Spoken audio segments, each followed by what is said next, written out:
Hello friends, welcome to my channel. आज हम बात करने वाले हैं एनबीसीसी इंडिया लिमिटेड के बारे में।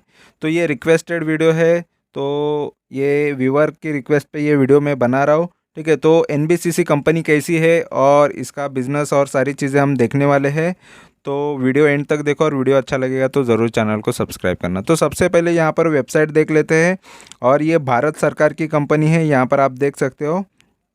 ठीक है, और यहाँ पर इनके काम कौन से किए हैं, यहाँ पर आपको हमारे प्राइम मिनिस्टर नज़र आ रहे हैं। ठीक है, और देश का तिरंगा नज़र आ रहा है और जो भी है गवर्नमेंट के रिलेटेड चीज़ें यहाँ पर अपडेट्स आ जाती है। और इनके काम भी देखो, इन्होंने जो बनाई हुई चीज़ें हैं तो ये इन्होंने बनाया हुआ है। ठीक है, तो ये एनबीसीसी का काम है जो इन्होंने ये बनाया हुआ है। ठीक है, और भी बहुत सारी चीज़ें यहाँ पर आपको इनके वेबसाइट पे ये भी चीज़ उन्होंने ही बनाई है, नेताजी नगर न्यू दिल्ली का। और यहाँ पर सुप्रीम कोर्ट बिल्डिंग मॉरिशियस, ये इन्हीं का काम है। तो और ये गुजरात सदन न्यू दिल्ली का बनाया है। और ये गोमती नगर रेलवे स्टेशन लखनऊ का। तो ये कंपनी का बिजनेस है, ये काम है। और ये न्यू दिल्ली का वाणिज्य भवन है, तो ये कंपनी ने बनाया है। और यहाँ पर इनके और भी ऑपरेशंस बताए देखो। आर ऑपरेशंस में ये कंपनी के मेन बिजनेस है, प्रोजेक्ट मैनेजमेंट कंसल्टेंसी है, इंजीनियरिंग, प्रोक्योरमेंट एंड कंस्ट्रक्शन ये कंपनी का काम है, और रियल एस्टेट डेवलपमेंट। तो ये मेन बिजनेस है कंपनी का। और ये कंपनी के और भी कुछ जो भी अपडेट्स यहाँ पर है सारे इस वेबसाइट पे आपको देखने मिल जाएंगे। ठीक है, तो और ये टर्नओवर परफॉर्मेंस इन करोड़, कितने करोड़ की टर्नओवर कंपनी की है, तो यहाँ पर सारी चीज़ें आपको ये वेबसाइट से भी मिल जाएगी। ठीक है, और ये कंपनी स्टार्टेड कब से है, क्या है, ये भी इसके बारे में सारी चीज़ें यहाँ पर आपको कंपनी के अबाउट में मिल जाएगा। फाउंडेड देखो 1960 से है कंपनी।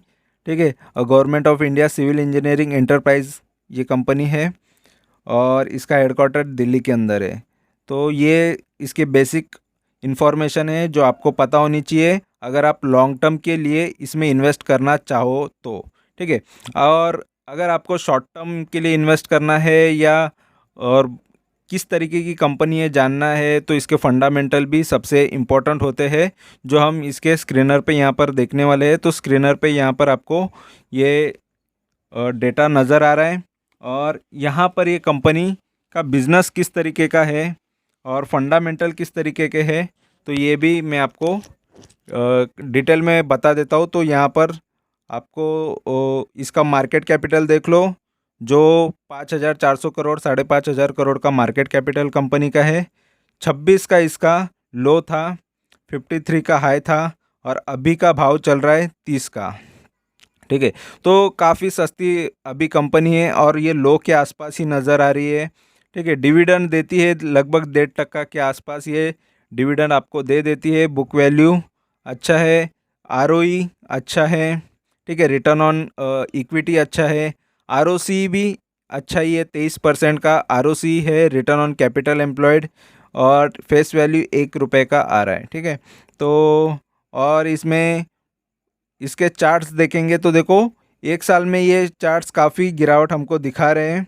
ठीक है, तो ये इसने हाई जो मारा था, ये हाई लगभग यहाँ पर आप देख सकते हो 53 का, ये जो हाई है यहाँ पर मारा था इसने लगभग 14 जनवरी, ये 14 जनवरी को मारा हुआ इसका हाई है। ठीक है, और ये लो जो मारा है इसने यहाँ पर, ये लो है इसका, ये लगभग 20 जून को, जनवरी से 20 जून तक इसने ये लो मारा हुआ है यहाँ पर।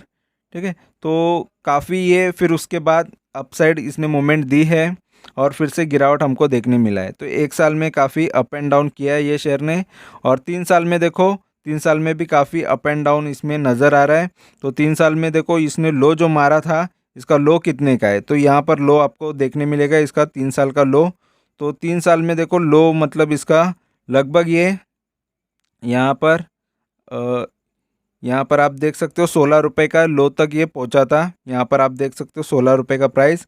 ठीक है, और ये 3 अप्रैल 2020 को, तो वो टाइम पे ये काफ़ी डाउन में मिल रहा था और वो टाइम पे जिसने इन्वेस्ट किया उनको काफ़ी ज़्यादा यहाँ पर प्रॉफिट मिल जाता, क्योंकि वहाँ से ये शेयर का भाव कितना हो गया यहाँ पर दिखा देता हूँ। तो लगभग देखो ये हाई है लगभग 55 का, तो ये 55 रुपये का हाई तो मिल जाता उनको अगर 16 रुपये के भाव पे कोई इन्वेस्ट करता तो इम्पोर्टेंट होता है कि जब भी लो मिले तभी खरीदना चाहिए। फिर से देखो जो इधर खरीदता है उनको लॉस हो जाता है, उनको ये भाव मिल जाता, तो इसी वजह से 50% लॉस हो जाता है।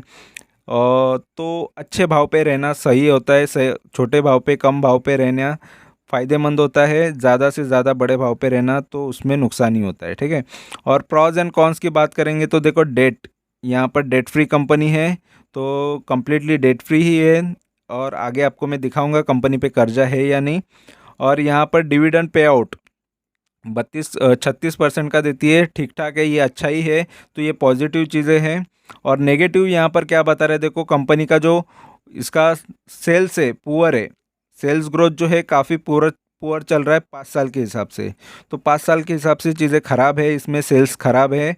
और इसका रिटर्न ऑन इक्विटी देख लो 12.5 का आ रहा है, और 3 साल के हिसाब से ये लो रिटर्न ऑन इक्विटी है, ठीक है।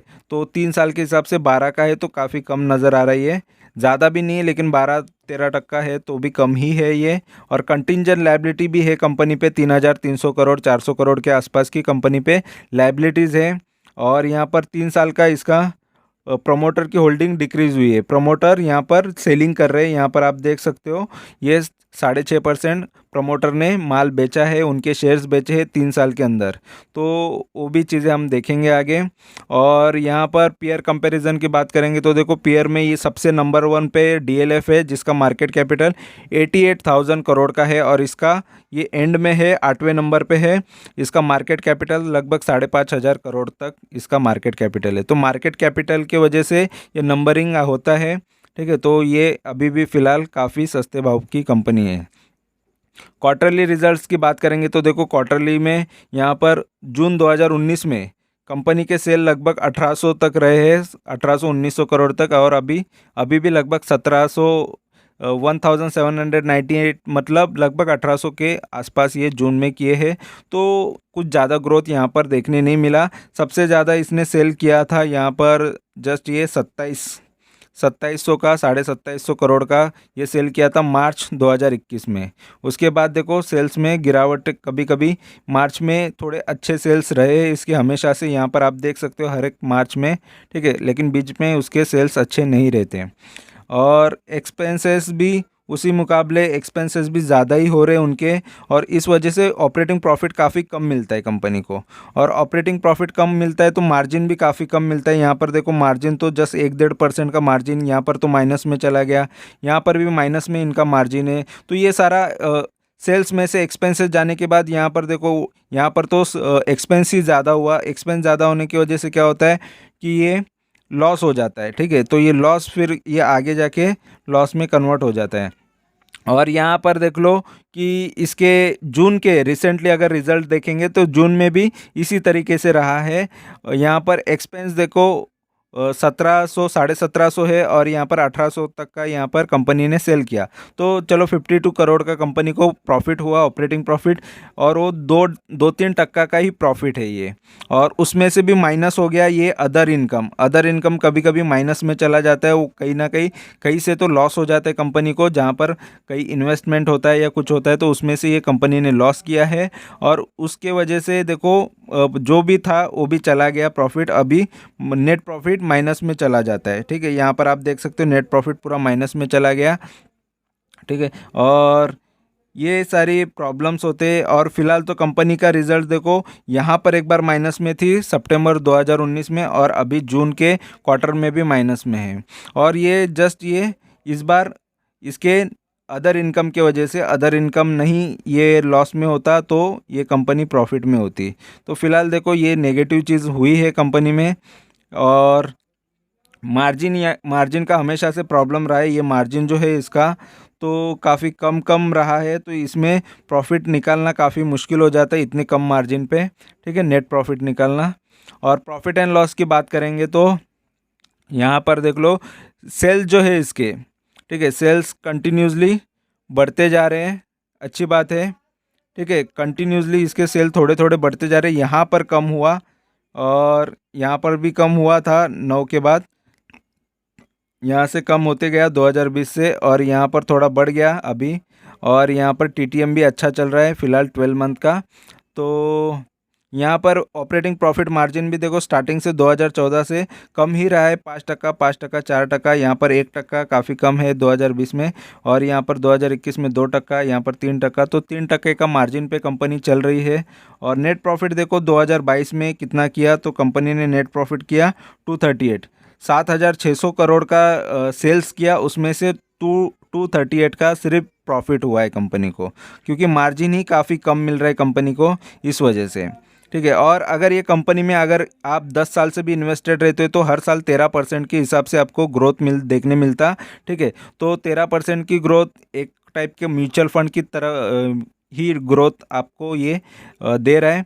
ठीक है। म्यूचुअल फंड में भी 12-13% पकड़ के चल सकते हो, उस टाइप का ये आपको रिटर्न दे रहा है। और अगर आप 5 साल से इन्वेस्टेड रहते तो 5 साल में देखो काफ़ी ख़राब हालत हुई है इन्वेस्टर की। यहाँ पर माइनस में ये 24% है, तो माइनस 5 साल में तो काफ़ी ज़्यादा ये ख़राब हो रहा है। रिटर्न्स हर साल 24% आपकी गिरावट में आपको देखने मिलता है, एवरेज अगर निकाला जाए तो इस तरीके के इसने रिटर्न दिए हैं। और 3 साल के हिसाब से हर साल 3% का गिरावट के हिसाब से आपको रिटर्न दिए हैं। एक साल में भी देखो 38% का लॉस दिया है। तो ये इसने 5 साल से लेके अभी तक तो लॉस ही दिया है। तो ये लॉन्ग टर्म में काफ़ी अच्छा तो नज़र नहीं आ रहा है। ठीक है। और बैलेंस शीट की बात करेंगे तो बैलेंस शीट में देखो इसके बोरोविंग नहीं है इन्होंने कहा, लेकिन बीच में एक बार लोन लिया था। ठीक है। फिर वो भी कम किया, फिर यहाँ पर कर्जा चुका दिया, फिर एक बार 1 करोड़ का लिया, फिर वो भी चुका दिया। रिजर्व में काफ़ी अच्छा पैसा पड़ा है कंपनी के पास, 1500-1600 करोड़ का कंपनी के पास रिजर्व में पैसा पड़ा है। और यहाँ पर शेयर होल्डिंग पैटर्न की बात करेंगे तो शेयर होल्डिंग पैटर्न देख लो। प्रमोटर के पास सबसे ज़्यादा होल्डिंग पहले से रही है, थोड़ा अभी कम हुआ है शेयर होल्डिंग। ठीक है। लेकिन थोड़ी शेयर होल्डिंग बेची है, तो कोई ना कोई रीज़न होता है शेयर्स बेचने के पीछे, लेकिन फिर भी मेजॉरिटी शेयर्स प्रमोटर के पास है। और यहाँ पर फॉरेन के इन्वेस्टर ने भी पहले स्टार्टिंग में काफ़ी अच्छे होल्डिंग रखी थी, 6-6.5%। उन्होंने भी कम की है, कम करते हुए आए हैं, लेकिन अभी फ़िलहाल थोड़ा यहाँ से देखो दिसंबर या सितंबर से तो ये बढ़ना चालू हुआ है।